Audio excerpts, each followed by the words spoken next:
மாணவர்களின் மன இறுக்கத்தை போக்கும் விதமாக அன்னை வொய்லட் மெட்ரிக் மேல்நிலைப் பள்ளியில் 100வது நாள் கொண்டாட்ட நிகழ்ச்சியில் விளையாட்டுகள், உணவு அரங்குகள், கடைகள் அமைக்கப்பட்டு கொண்டாடப்பட்டது. கோவை துடியலூர் அருகே உள்ள அன்னை வொய்லட் மெட்ரிக் மேல்நிலைப் பள்ளியில் வகுப்புகள் தொடங்கி 100 நாட்கள் ஆவதை ஒட்டி மாணவ மாணவிகளின் மன அழுத்தத்தை போக்கும் விதமாக பள்ளி வளாகத்தில் 100வது நாள் கொண்டாட்ட நிகழ்ச்சி நடைபெற்றது.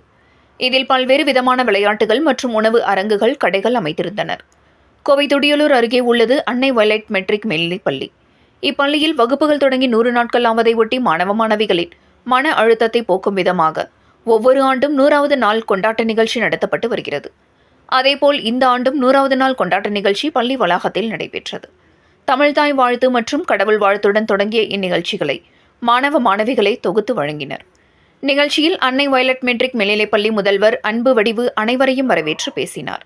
இந்நிகழ்ச்சியில் சிறப்பு விருந்தினராக பங்கேற்ற வந்திருந்த கல்வியியல் நிபுணர் டாக்டர் சித்ரா குப்புசாமிக்கு மாணவர்கள் பேண்ட் வாத்தியத்துடன் சிறப்பான வரவேற்பு வழங்கினர்.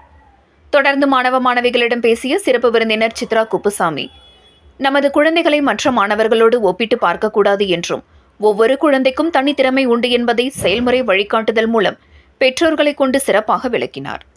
பள்ளியின் துணைச் செயலர் PCR பிரேம்சந்த் தனது உரையில் இந்நிகழ்ச்சியில் 100 இதழ்களின் பெயர்களை கூறி அசத்திய 10ஆம் வகுப்பு மாணவி சௌமியாவையும், 100 நம்பிக்கையான வார்த்தைகளை கூறிய 4ஆம் வகுப்பு மாணவி இனியாவையும், தமிழில் உள்ள 100 நேர்மறை சொற்களை கூறிய 10ஆம் வகுப்பு மாணவி வனம் ஆகியோரை வெகுவாக பாராட்டினார். இடையிடையே படுகர் இன மக்களின் பாரம்பரிய நடனம் 100 என்ற எண்கள் உருவில் கைகளை வைத்து உருவாக்குதல் உள்ளிட்ட கண்கவர் கலை நிகழ்ச்சிகள் நடைபெற்றது.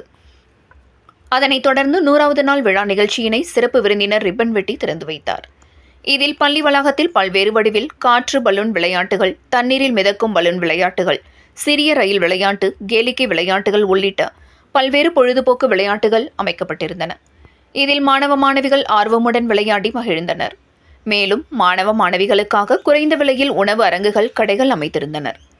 பல்வேறு வகையான விளையாட்டு சாதனங்களில் மாணவர்கள் விளையாடி மகிழ்ந்தனர். மாணவர்களுக்காக விசேஷ உணவுப் பொருட்கள் தயாரித்து வழங்கப்பட்டது. பள்ளி முதல்வர் அன்பு வடிவு மற்றும் துணை முதல்வர் தேவ இரக்கம் சுஜாதா ஆகியோர் நிகழ்ச்சியினை சிறப்பாக ஏற்பாடு செய்திருந்தனர்.